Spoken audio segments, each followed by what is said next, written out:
At Lowe's, every pro is an MVP to us. It doesn't matter how big or small your business is. If you're a plumber, roofer, electrician, or remodeler, your business earns back when you spend, gets exclusive offers, and paint rewards. It all adds up to help drive your business. Join Lowe's MVP's Pro Rewards and Partnership Program today. Minimum purchase required. Earnings and paint rewards awarded as Lowe's e-gift cards. Exclusions, restrictions, and more terms apply. Valid through 12/31/22. See Lowes.com/L/pro loyalty terms. Subject to change. U.S. only. The National Broadcasting Company presents The Adventures of Sam Spade, Detective. Sam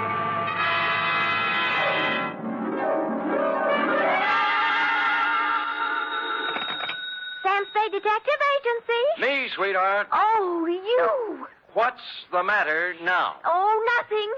You just up and leave and don't say where you're going, and I'm only your secretary, and I'm the last one to know about it, and everybody else in town knows more than I do, and I wasn't even Enough. Wait a minute. How did everybody in town know about it? Well, it was in the newspapers, that's all.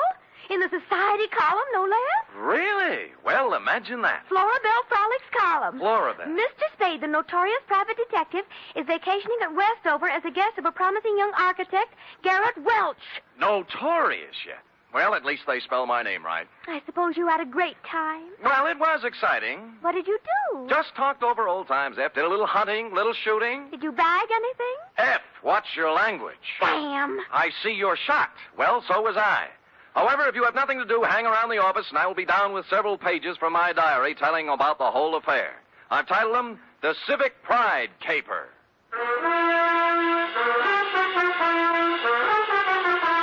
For NBC, William Spier, radio's outstanding producer-director of mystery and crime drama, brings you the greatest private detective of them all, starring Stephen Dunne in The Adventures of Sam Spade. Effie! Oh, here I am, Sam. Well, I thought you'd gone chicken and run out on me. You're part of this organization. You're going to bear the bitter with the sweet, along with the rest of us. I know, but I always seem to get the bitter. Friday's when the sweets will be given out. Don't quibble. This is a nasty job we have here, and we might just as well sit down and get it over with. You care for a drink? You might need it. No, thanks. I don't need false bravery. Lucky you. Well, are you ready? No, but we might as well start. Well, you know best. Date, fill it in, to Garrett Welsh, room 212, Fairchild Building, Westover, California. From Samuel Spade, license number 137596. Subject, the Civic Pride Caper. Dear Garrett, I'd never been in Westover before, and I found it, on the surface at least, an attractive, bustling little city. The streets were clean, and the girls were sun-kissed and friendly. Add to that the $150 you sent me by mail, and you can imagine with what pleasant feelings I arrived. I found the Fairchild Building easily enough, and room 212, well, I couldn't miss it. There were sounds of vigorous activity coming out through the transom. And when I opened the door, two men were engaged in a fight. One was big and one was little. I didn't know which one was my client, so I automatically reached for the big guy. Go on me. What do you think you're doing? What's it all about? Ask him, he'll tell you. All right, what's the story? I was being foully and unreasonably attacked by this misguided citizen. I ought to kill you. That's what I ought to do. That's what everybody ought to do. Hold still. Oh, you. Why? Oh, let him go. Let him go. Beat it, Carlson. Wait until you can catch me alone in some dark alley. Don't think I won't. Don't you think I won't. I'm sure you will. I'm going to catch you every place and every time I can.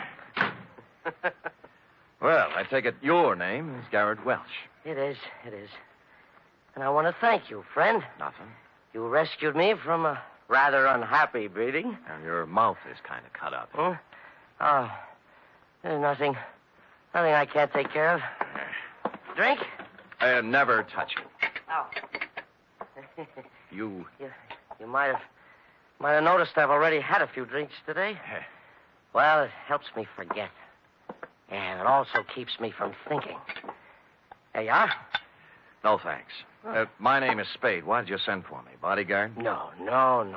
Let them have their fun. I don't mind.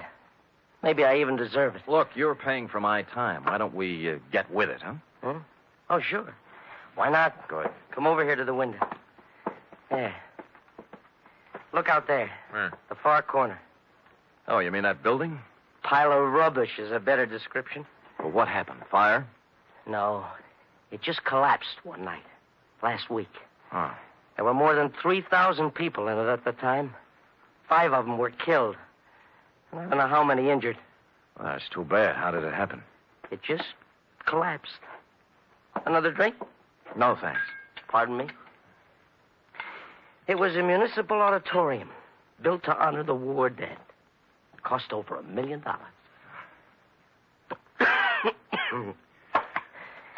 I was the architect. Oh. Yeah. I was picked by the townspeople for the singular honor of designing the fond memorial. Well, now they have something to remember. What'd you do wrong? Nothing. Nothing. Somebody cheated in the building of it. Somebody didn't follow my plans. I don't know who it is. I don't know who it was. Or just where to place the blame. So, you're a private investigator? What can you do? Get you some black coffee and ask you some questions.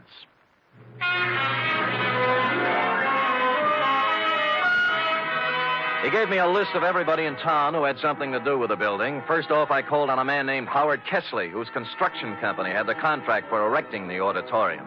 Kessley lived in an elegant house on a well-guarded estate. And after they took my gun away from me, they let me in. I waited in a room tastefully decorated with original oil paintings and oriental rugs. And eventually, a football hero-type man walked in. You from the insurance company? No, I'm a private detective, Sam Spade. Who are you working for? Garrett Welch. Huh. That's a laugh. Funny? Well, what do you want? Look, you built that auditorium. Have you any idea why it fell down? Maybe you just got tired. I don't know. Aren't you interested? We're looking into it now. Who's we? My company engineers.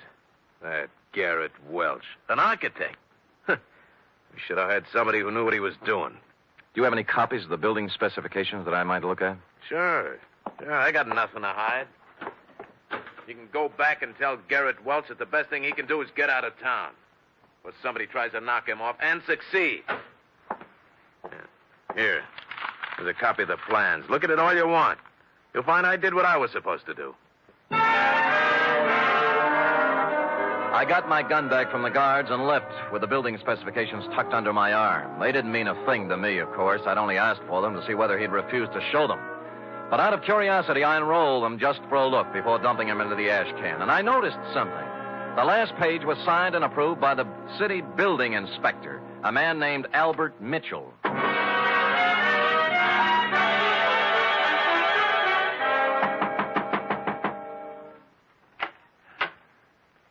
Well?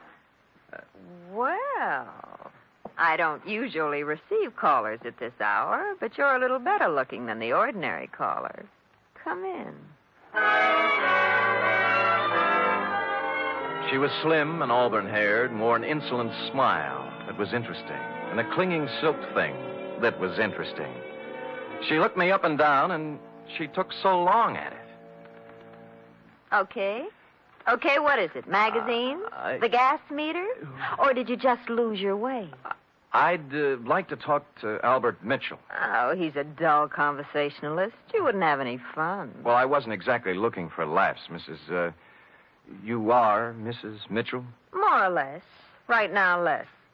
Soda or water? What? And your drink. Oh, thanks, but I took the pledge last Halloween. What did you want to talk to Al about? Well, what else? The auditorium that collapsed. Well, he stepped out for a while. Why don't we just make ourselves comfortable? You have a standard answer when I'm on duty. Thanks anyway. Duty? You a cop? I've never seen you around this town before. Private-type investigator. Sam Spade. My name's Kitty. You don't have to worry about Al busting in on us. I don't think he'll be back this week. That's what I thought, you holding open house and all. What's the matter? The pressure get too heavy for him? Look, Sam, they had a hearing a couple of days ago. It was all decided. Nobody was to blame. I think Al went fishing or something. Where is he? How should I know? I'm only his wife. Well, you know what they say about a man who runs. Yeah, so why don't you stick around? You don't look like a coward to me. Well, when it comes to redheads, I really am. So long, Kitty. But... Oh, by the way, if Al does ever show up, tell him I took a room at the Embassy Hotel. I'd like him to call me. I won't tell him a thing.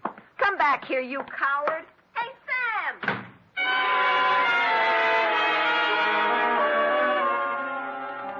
I went down to the wreckage of the auditorium. It was late, and the streets were quiet and deserted. I walked through the twisted shell of the building, striking matches and looking around. I didn't know what I was looking for, but apparently I wasn't the only one visiting the scene of the crime. I was standing just inside the gutted remains of what was once the lobby when it happened. Gunfire cut loose at the back of the building. I ran toward the noise, and when I turned the back corner, I saw a cloud of plaster dust where the shots had apparently been fired. There were no people or cars in sight, but on the sidewalk, on hands and knees, was a man. Rats. Double-crossing dirty rats. Save me. Don't let me die. Kitty. He grabbed my legs and tried to pull himself up. His face was a gargoyle of pain. I reached down to help him, but he slipped back to the sidewalk, dead. 4 bullets had gone through his back. A billfold fell out of his pocket. It was loaded with identification, and everything said Albert Mitchell, age 40, occupation, building inspector.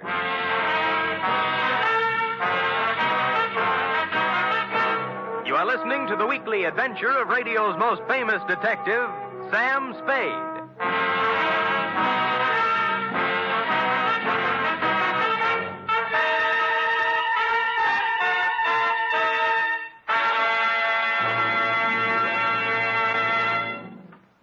3 chimes mean good times on NBC. This Sunday, Theater Guild on the Air presents an exciting 1-hour adaptation of the Broadway stage comedy Light Up the Sky. Starring in this Theater Guild production are Joan Bennett, Sam Levine, and Thelma Ritter. And on Sunday, you're invited to another hour-and-a-half broadcast of The Big Show, starring Eddie Arnold, Jack Carson, Eddie Cantor, Olivia de Havilland, Martha Ray, Meredith Wilson, and many more. Your MC, of course, is the glamorous and unpredictable Tallulah.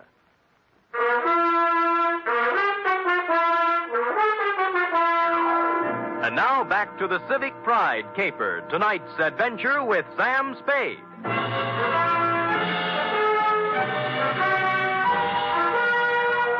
A good many other people had heard the sound of Albert Mitchell's assassination, and before long a crowd had gathered. Among them were several minions of the law. They took 2 people in tow, the dead Mitchell and the live Spade. The Westover Police Department had themselves a fine time over me. It seems I was hired out-of-town killer and therefore eligible to be questioned all night. They worked hard at it, but in the morning they had to admit defeat and release me. I think they only did it because they didn't want to pay for my breakfast. By then I was pretty mad, and at 10 o'clock I walked into the mayor's office and demanded an interview. I got it. The whole thing, Mr. Spade, was regrettable. But after all, you are a stranger here. And when a man is killed and someone happens to be in on the scene, questions have to be asked. Your Honor, I'll let it pass in the interests of law enforcement. Good. Our report on you from San Francisco gives you quite a reputation as an investigator. Do you have any theories that might help us in this murder of Mitchell? Well, I could hazard an expert guess that it's tied in with the building scandal, the auditorium collapse. By the way, what's being done officially to fix the blame for that? The city council held its investigation of the unfortunate affair last week, and as far as we can determine, no one is directly responsible. No one? Oh, come, Your Honor. Are you questioning our civic procedure? Oh, well, maybe you're right. Maybe we've been too easygoing. We're all neighbors here. Yes, I'm conducting an investigation for a client who certainly has a right to know what's going on insofar as a good many citizens seem to feel he's to blame. Oh, yes, Mr. Welch. Well, he's not to blame. No one is.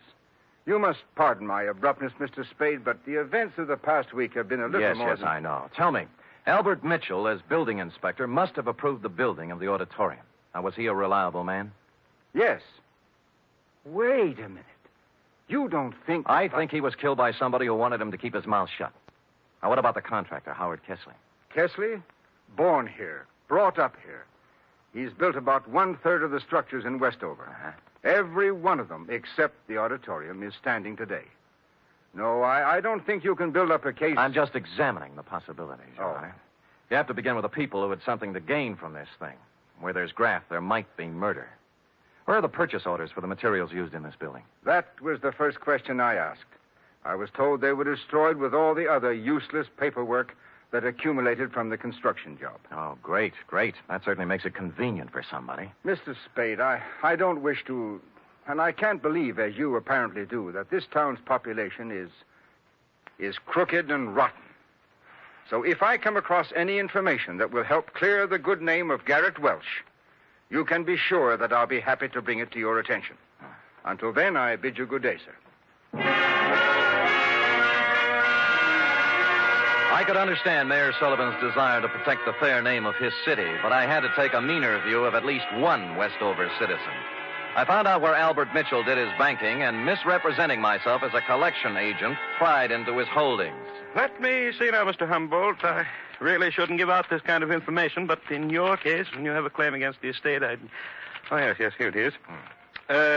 He has $300 in his account, that's all. What kind of deposits did he make? Oh, just paychecks mostly. He was a $7,500 a year man.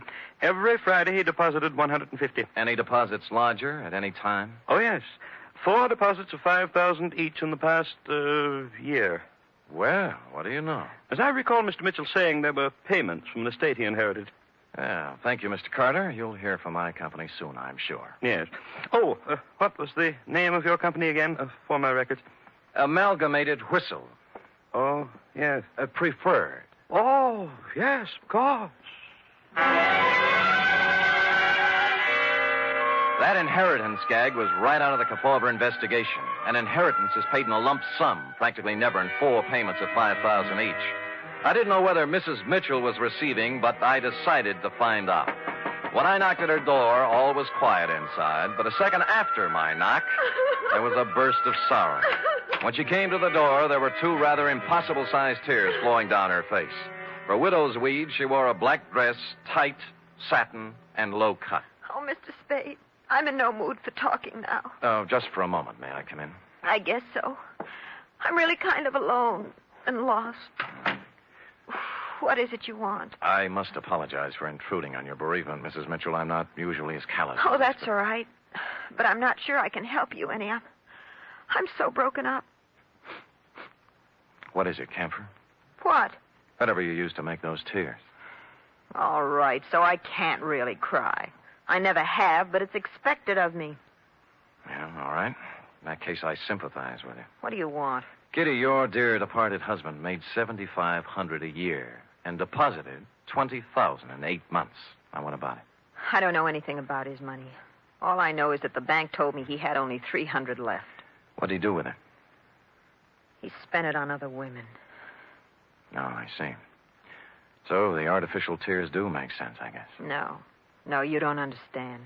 It's not that simple. It's funny, Sam, because I really mean it. Oh, I know how stupid I look in these clothes. And I did use camphor on my eyes because I wanted to cry. I wanted to cry for all the good days and the good years Al and I had. But the bad years kept getting in between, and I couldn't do it. I like you better all the time, Kitty. I knew you were real pretty. Now it turns out you're pretty real. I really loved him, and he loved me. But we kicked it away because we both wanted more excitement than this town or his salary could give us. There was no place to go. We just didn't get along. He was out spending his money on other women, being a big shot. I can't blame him, though. I helped make him do it. What about the money? He got it for falsifying the auditorium inspection papers, didn't he? Well, he didn't get it for inventing television. Who paid him? Sam, don't ask me anymore. Well, you do know where the $20,000 came from, don't you, Kitty? Don't, Sam. I'm scared. You know what you ought to do? You ought to come back to San Francisco with me. Let me help you get a job there. You can make a fresh start. You're not kidding. I give you my word. I ought to have my head examined for trusting you, but I'm going to do it. Al got that money from the Central Cement Company for, quote, an advisory capacity, unquote. You know who owns the Central Cement Company? Howard Kessley? Warm, but not quite. His brother. Last night when Al showed up in town, he was gunning for trouble. Why? He said they were going to make a fall guy out of him, and that he wasn't going to take the blame for anybody. That's what he said. But I think he ran out of money and wanted to make a touch in exchange for disappearing again, for good. And you think Kessley shot him or his brother? I can't think, and I don't know anything else. Now, do I get to San Francisco? I'll be back for you. All right, but make it fast. And don't leave me here, because if anything happens to me, Sam, it'll be on your conscience. She walked to the door with me and kissed me on the cheek, and it was nice. No more than that. It was nice. Next stop, the Central Cement Company offices. Statement of Howard Kessley's brother, Ralph. I'll explain it to you in simple terms. We supplied cement for a lot of buildings in this part of the country. When you want to build something, you submit a bid. When you want to know what kind of a bid to submit, you ask an expert. Mitchell was our expert, and we didn't expect him to work for nothing. You mean Mitchell tipped you off as to what other firms were bidding? Well, call it anything you want. It's done all the time. I found Garrett Welch, my architect client, slumped over his desk, much the worse for drink, and it took a good half hour with coffee and wet cloths to bring him around to something resembling normal. I was proud of that building, Mr. Spade. As proud once as I am ashamed of it now. I spent 4 years at a prominent American college and 2 years apprenticeship with a great architect to prepare myself to come back here and make this the most beautiful city in the West. Well, you must have watched him build it. What went wrong? That's the point. I wasn't here. They sent me to Chicago to study. And I bid for it. What they really wanted was for me to be out of the way. Who are they? The city council. But, oh, why bother? Just tell me how much I owe you and we'll just forget it. Nobody's going to indict anybody for anything. Well, somebody's responsible for the building and for Mitchell's murder, and we'll find him. We? Yeah. If you lay off that bottle for a while and work with me, maybe we can do it. All right. All right. No more booze. I'll stop feeling sorry for myself and start getting mad. Hey, where you going? I'm going to start at the top. I'm going to try to get the mayor to help.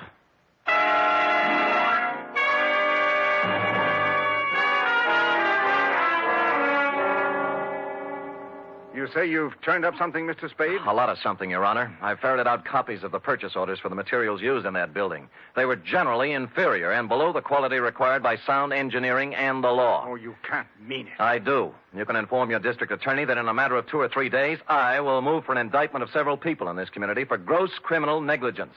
Now, I want to know whether or not I'll have your full cooperation. There's no question of that. I'll cooperate with you fully to prosecute Thank you, Your Honor, and good day. Just a minute. Yeah? About Howard Kesley. What about him? Do you still consider that he is subject to suspicion? The families of the 5 people who died in the ruins would think anybody who was concerned in the building project were subject to suspicion, Your Honor. Mr. Spade, you know about politics. Certain people contributed campaign funds and got me votes. Kesley? I've been in a difficult position. I've been weak, perhaps. Maybe I haven't wanted to look too closely at certain possibilities in this horrible affair, but I promise you I won't stop now.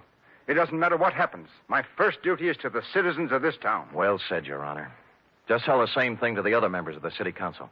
Tell them that if I kick the lid off this garbage can, it's going to make Westover smell pretty bad. You'll hear from me, Mr. Spade. I guarantee you.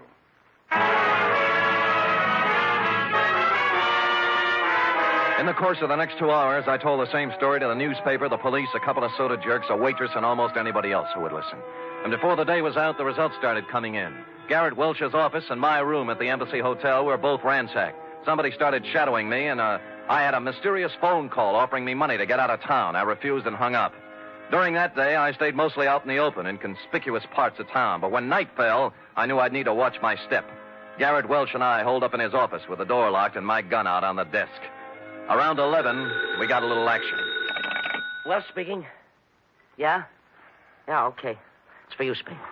Hello? Sam, this is Kitty Mitchell. I'm in trouble. What kind? 3 men were just here. They said I gave you some purchase orders. I don't know anything about them, but they said if I didn't get them back from you by midnight, they'd kill me. Who were they? I don't know. Just men. If you've got them, give them to me, Sam. I don't want to die. Look, hang up, call the police, and ask them for protection. Sam, I'm afraid. Why don't you give me the papers?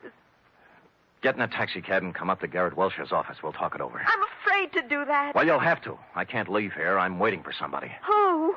I'm not sure yet. Somebody threatened Mitchell's wife. She's coming up here. Well, I think we have enough to do taking care of ourselves. Who's that?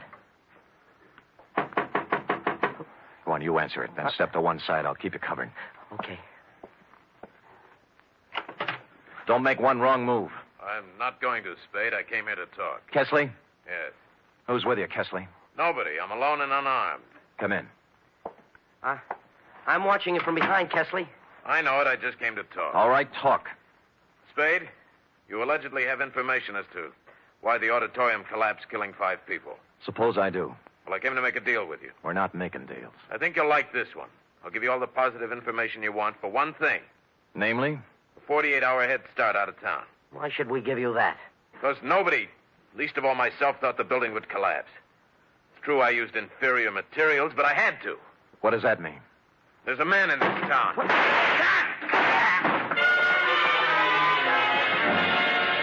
The door was suddenly kicked wide, and a blaze of bullets flew across the room. Kesley's mouth opened in shock, his knees buckled, and he pitched forward, bouncing off the desk to the floor. A tall, silver-haired gentleman was behind the gun. Oh! I caught him shoulder high, spun him around. The gun fell out of his hand, and Welch and I were on him in a second. All right. I've done all I'm going to do. I'm hurt. I'm wounded. Well, Your Honor, you're better off than Kesley. Kesley didn't want to do it, but I had something on his brother and told him I'd send him to jail. We saved $100,000 on the cheap supplies we used in that building. Yeah, when I showed up, Kesley was afraid he was going to take the rap alone. He was afraid he'd end up like Albert Mitchell, right?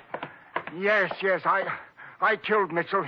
He wanted more money. You killed him, you... Kitty, don't put it down! She had come in while we were talking and picked up the gun Mayor Sullivan had dropped. Her one shot hit him in the chest. Then she let the gun slip through her fingers and just stood there. Then you know what? She cried. Real tears. Period. End of report. Sam, what an awful tragedy. It was indeed, Eff. Of course, in a few minutes, the place was full of police, and we turned her over. Well, what do you think's going to happen to her, Sam? I'd rather not think about that, Effie. Now, how about typing it up?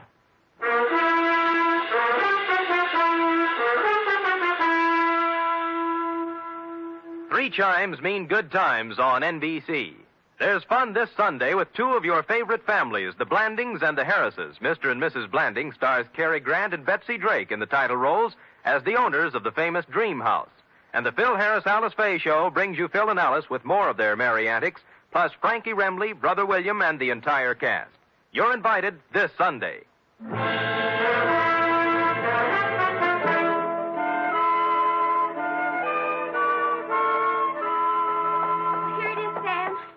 Well, I'll take your word for it. I'm not going to read it again. Why did the mayor come in and shoot the building contractor in front of witnesses? Why, he threw away everything you worked so hard to steal. Why? That is a good question, saved by the knock. Come in. To Sam Spade's office. It is? I'm Lyle Rooks. You expect me to believe that? I'm Western editor of Radio Television Mirror magazine. Well, you know best. I just wanted to tell you that in our annual awards poll, nationwide, the American listeners have chosen Steve Dunne as their favorite detective. Steve Dunne, not me? Be quiet, Sam. Oh. So here, sir, is your citation. You may want to frame it. Put it up in your office. Why? Thank you. Goodbye. Well, Steve Dunne, who He's the man that plays you on the radio, Sam. Oh, he's handsome. Well, do you love him better than you love me when I'm burning up with passion for you? Are you really burning up, Sam? Well, I'm beginning to smolder a little. Come here and tell me about love. Oh, well, I don't know much about it, Sam. Not as much as I'd like to know. Well, I'm sorry. Sorry, I don't have a teacher's permit for the state of California.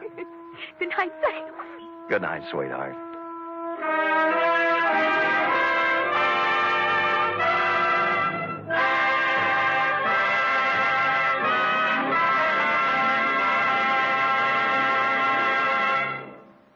The Adventures of Sam Spade are produced, edited, and directed by William Spier. Sam Spade is played by Stephen Dunne. Lurene Tuttle is Effie. Also in the cast were Shirley Mitchell, Jack Crucian, Sidney Miller, Paul Frees, Herb Rawlinson, and Lou Merrill. Script for tonight's adventure by John Michael Hayes. Musical scoring by Lud Gluskin, conducted by Robert Armbruster.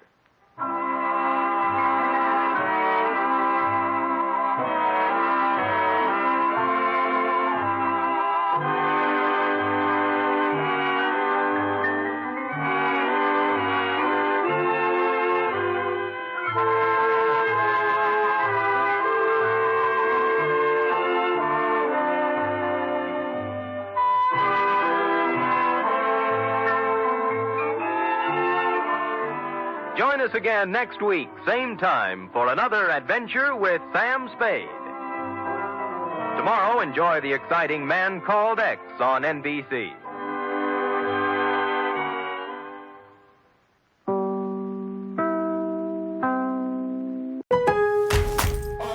At Lowe's, every pro is an MVP to us. It doesn't matter how big or small your business is. If you're a plumber, roofer, electrician, or remodeler, your business earns back when you spend, gets exclusive offers, and paint rewards. It all adds up to help drive your business. Join Lowe's MVP's Pro Rewards and Partnership Program today. Minimum purchase required. Earnings and paint rewards awarded as Lowe's e-gift cards. Exclusions, restrictions, and more terms apply. Valid through 12/31/22. See Lowe's.com/L/Pro Loyalty Terms. Subject to change. U.S. only.